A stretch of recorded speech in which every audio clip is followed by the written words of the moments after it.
as you know, the NBA trade deadline is literally 1 day away. The Warriors have a lot to do in that span to ensure that they have the best odds of being able to compete for a championship this season. I know it sounds crazy given all their struggles throughout the course of this entire season. More than half the season has gone by, and the Warriors are still well under 500. Believe it or not, they are a much better team than what they've shown so far. The Warriors have a winning roster right now. We're not seeing it because Steve Kerr has done everything possible to prevent us from seeing the true Warriors. The Warriors should actually be on a 7-game winning streak right now. Instead, they've won 3 of their last 4 games, but overall, they're 4-3 in their last 7 games. That's a lot worse than 7-0. Had they won their last 7 like they were supposed to, the Warriors would actually be 25-22 right now. They would have a winning record, and it would actually put them in the 9th seed above the Lakers right now.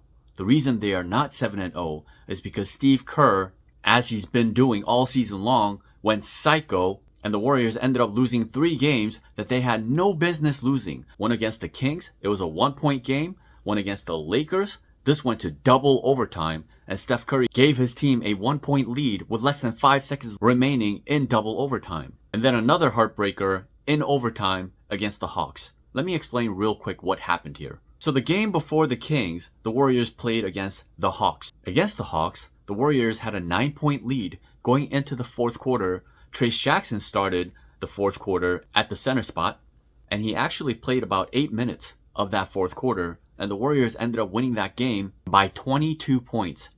The Warriors have only had 4 games this season in which they won a game by 20 points or more, and every single one of those games, Trayce was in rotation.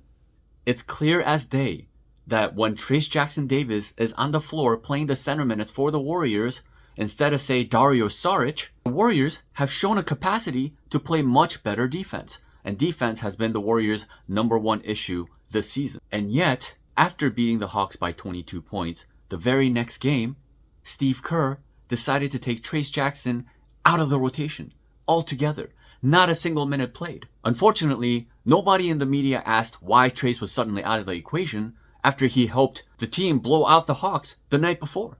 So ultimately, they go into the next game against the Kings and lose a heartbreaker, 134-133. Yet another single point loss. The Warriors have had a lot of those this season. And in a lot of those, Trayce never entered the equation. Instead, in that game, you had 20 minutes of Dario Saric, who allowed Harrison Barnes to go off early in the game, and Harrison Barnes, we're talking about here, ended up with 39 points against a helpless Warriors defense. And for God knows what reason, Steve decided to put Corey Joseph into the rotation and play a 3-guard lineup of Corey Joseph, Stephen Curry, and Brandon Podziemski, instead of just going with Curry, Potts at the 1 and the 2, and then rounding it out with Wiggins, Kuminga, and Trayce, because Draymond was not available for this game. The Warriors got an efficient 33 points from Steph and an even more efficient 31 from Kuminga, and yet they lost the game by a point. As long as Steve Kerr continues to go to these 3-guard lineups and just smaller lineups in general, the Warriors are going to play worse defense. And Steve keeps putting these 3-guard lineups out there because he wants to take care of the ball. But guess what? Brandon Podziemski actually leads the team with the least amount of turnovers. He averages 1.2 turnovers per game in 26 minutes of play. That is ridiculous. Potts can clearly take care of the ball. He does not need Corey Joseph next to him, who makes their defense worse, takes the ball away from both Steph Curry and Potts, and it forces Potts, who is 6'4", 6'5", into the small forward position, while putting Steph Curry to the 2. I've been talking about this all season long. Almost every time they go to these nonsensical tactics, the Warriors end up losing the game because they're gambling the game away from a defensive standpoint. It doesn't matter how much they score because the 3 guards are incapable of getting enough stops. The very next game against the Lakers, once again in the first half, Trayce is nowhere to be found. Dario Saric once again plays 15 minutes. Corey Joseph is once again in rotation over Trayce, and my mind is simply blown. Just without any explanation whatsoever, Steve Kerr decides to go to 3-guard lineups instead of keeping Trayce Jackson-Davis into the equation when Trayce has been in the equation for the last month and a half. The whole idea of the Warriors fixing their season, not just with the trade, but just with the pieces that they have, was for Steve Kerr to learn the lesson while Draymond was out due to suspension that Trayce Jackson-Davis needed to be played all along because he makes their defense better. You have to play pieces that play defense and also lineups that actually make sense. You cannot put 3 guards on the floor and have Dario Saric at the center at the same time and expect that team to play any kind of defense whatsoever. You're handicapping your own team and you're making it a lot easier for the other team to score for no good reason. If the Warriors didn't have defensive players on their roster, I would understand. Then I would just ask for trades. But to watch this 23-year-old rookie, he's actually about to turn 24 soon, get a bunch of DMPs when he's the best rim protector on the team and his per 36 numbers are absolutely preposterous. No, really, please take a look because this is ridiculous. Again, I just don't know what to make of the situation other than that Steve Kerr might be insane, while the Warriors are also trying to overcome cheating, blatant cheating by the NBA. The Lakers had 27 more free throws than the Warriors. I promise you, the Warriors were not getting the calls that they should have been getting. When the other team is spotted 27 extra points, that's a game the Warriors should have no chance at winning. On top of that, you have this crazy Steve Kerr tax situation where he's making detrimental decisions on behalf of his own team, but Steph Curry was so good that he made what should have been the game winner with under 5 seconds left in the game in double overtime. Now at that point, both Andrew Wiggins and Klay Thompson had fouled out, and the Warriors needed just one stop to win this game. Naturally, you would think Steve would put out the best possible defensive lineup in order to get one final stop. But guess what he does? He put out a lineup of Corey Joseph, Steph Curry, Potts, Kuminga, and Draymond in the final defensive possession of the game. If you understand anything about basketball, you know that your closing lineup has to have the best defensive players on the floor and you must be properly sized. You can't have two 6'3" guards in the backcourt and then have Potts a small forward along with Kuminga who's too small to play power forward. In this scenario, everybody is a deficit and Draymond has zero help.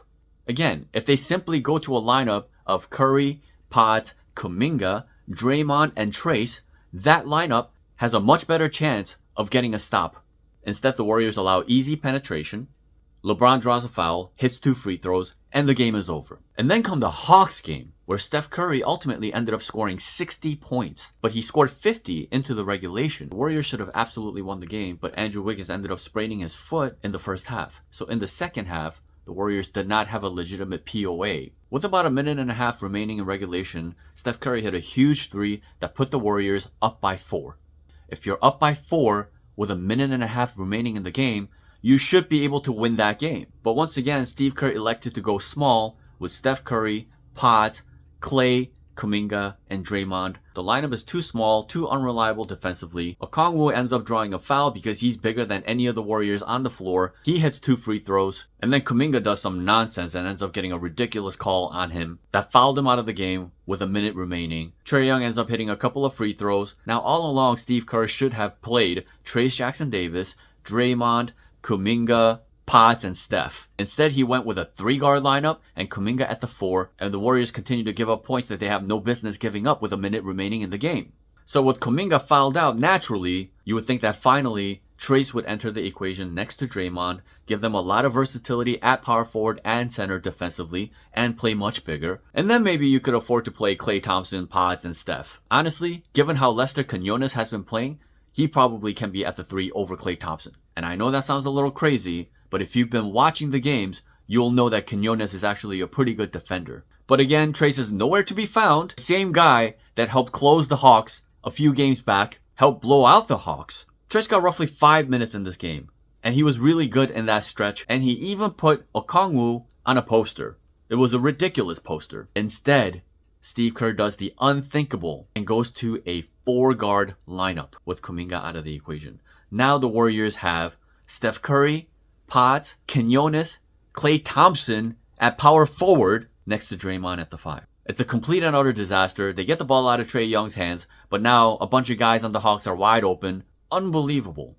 Anyway, Steph Curry was unstoppable in this game, and he hits an incredible floater that once again put the Warriors up by 2 with 14 seconds remaining in the game. Once again, Steph Curry at this point has won the game for the Warriors several times, but they can't hold the lead because they don't have enough defensive presence. They don't have enough size. So of course, the Warriors just need to get, once again, a single stop. A 4-guard lineup and Draymond Green, just about impossible to get a stop. with a lineup like that. The Warriors end up trapping Trae, allowing the Hawks to play 4-on-3 in the final possession of a game. DeJounte Murray easily hits a mid-range, ties the game, and the game goes to overtime. The Warriors go into overtime with the exact same lineup they closed with. 4 guards and Draymond at the 5. And they proceeded to get outscored 22-11 in the final 6 minutes of the game with that lineup. So like I said, Steve Kerr has literally thrown away 3 of their last 6 games. Preposterous. Now, I understand that that was a huge digression, but context is needed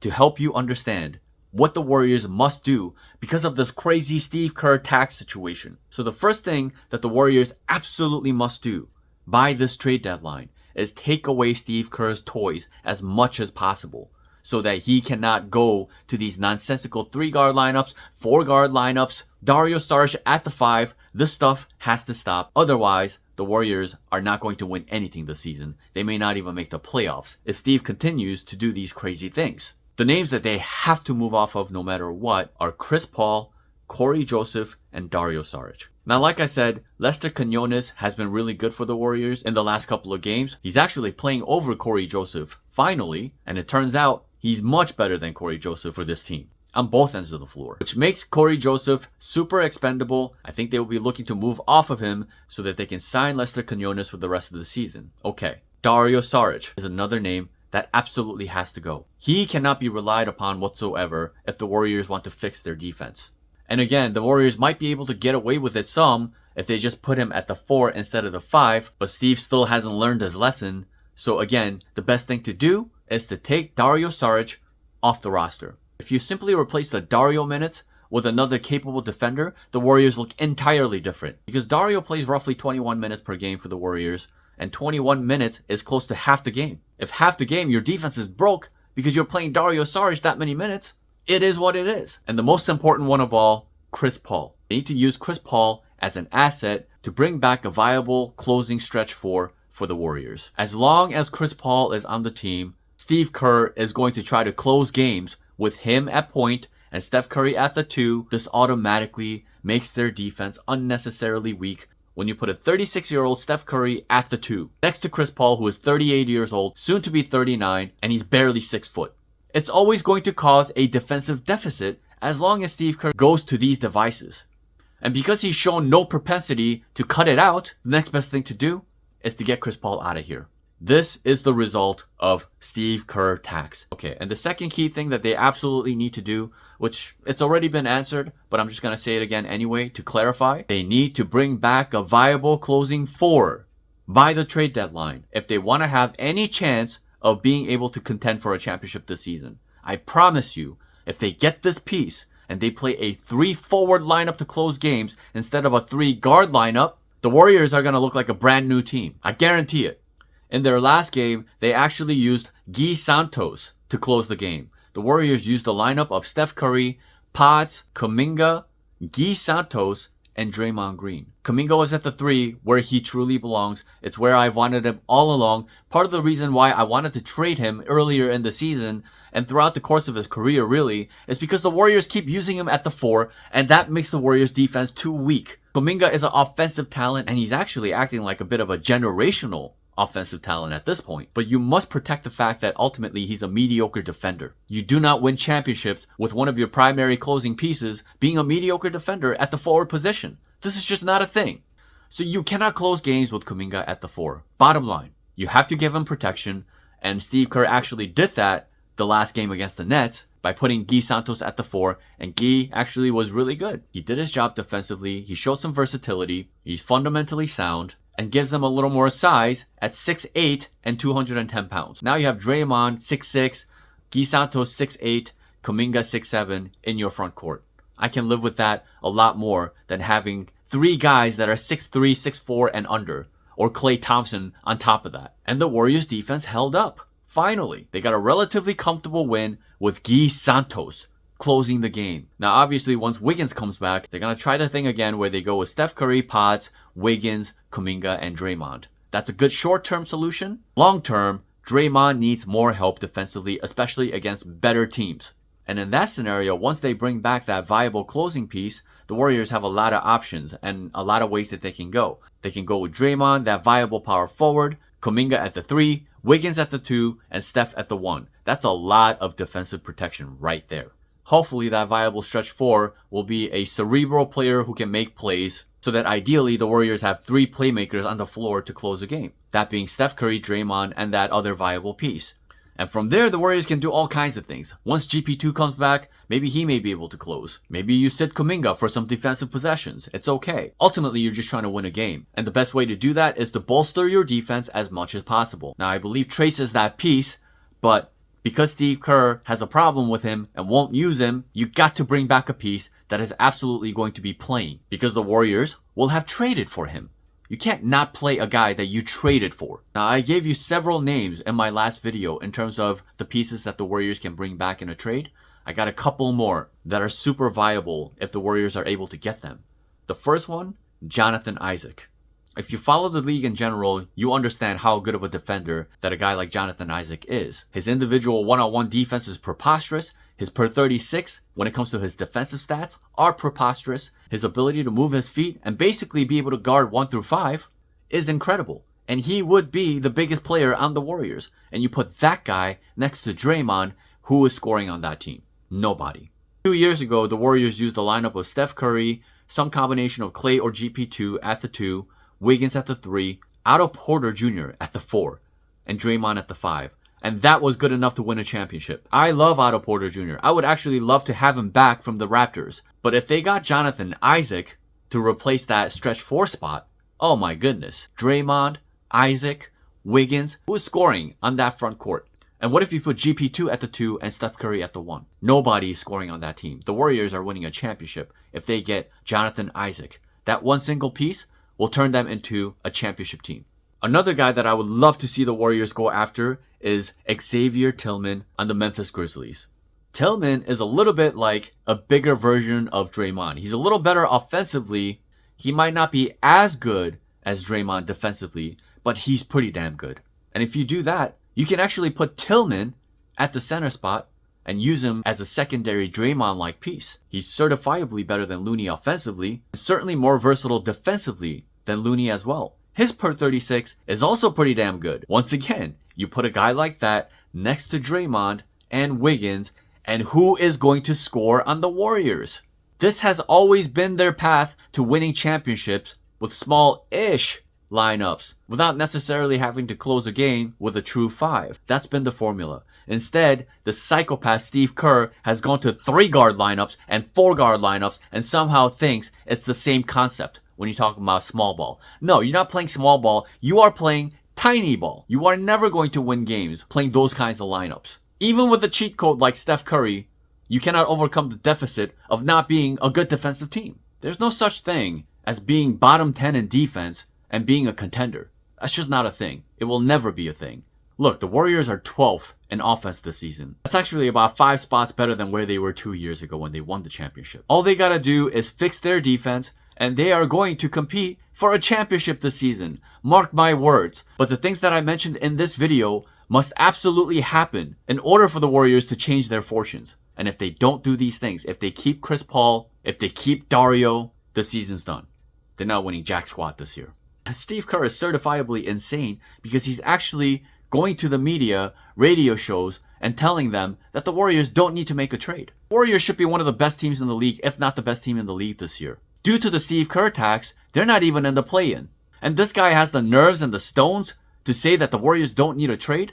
Bro, please, keep your mouth shut. The least you can do is zip it and let your front office do their jobs. I'll give Steve Kerr credit for one thing. He's been using Klay Thompson less lately, and he's been closing games without Klay Thompson. And the results have been much better for the Warriors. It is what it is. When you close the games with pods over Klay Thompson, you just get a lot more skills on the floor. You get better defense, you get better rebounding, you get better playmaking, you get more unselfishness, you get penetration. I mean, common sense. More skills a player possesses, the more useful he's going to be to close the game. Forget all the other skill sets, he's simply better defensively than Klay. That's what it comes down to. And unfortunately, at this point in his career, there's a lot of players on the Warriors that are better than Klay Thompson to close the game. And I'm sorry to say that, It's a harsh truth, but it is still the truth. It's gotten to a point where even Steve Kerr is making that change because he sees that the Warriors' chances of winning games just decreases when Klay is on the floor to close a game. That's why he closed with Guy Santos over Klay against the Nets, and they won that game. And it may not necessarily be because Guy Santos is a better player than Klay Thompson, but simply because he's a power forward, a guy who can actually play that position and make the Warriors bigger defensively, and that makes them better. The position thing is so critical and is so important, and it is actually vital for Steve Kerr to figure that portion out. And it'll be easier for him to figure out if you just give him a viable closing piece that he has to close the game with. And then he will naturally go to 3 forward lineups and not 3 guard lineups. Right now, the reason he's going to these 3 guard lineups is because Chris Paul, the name Chris Paul, veteran, leader, he's got to be on the floor. This is how Steve Kerr feels. And that's why he's living with these crazy 3 guard lineups. But he can't do that if Chris Paul is not on the roster. It's time for the front office to make some hard decisions that is best for the Warriors. Do not squander yet another prime Steph Curry year. You did it last year. You went into the playoffs. No real power forward. I have it on good authority that Steve Kerr did not want a power forward returning in a trade. And ultimately, they go into the playoffs, Wiggins gets injured, and you see Moody at the power forward spot in the playoffs against the Lakers. Destructive. Steph Curry, 34 years old, going on 35 years old last season, wasted. You're about to do it again this year. Steph Curry, 35, about to turn 36. If you waste this year again, next season he's 36, going on 37. And it's just going to keep getting harder and harder and harder as Steph Curry slowly and slowly and slowly declines.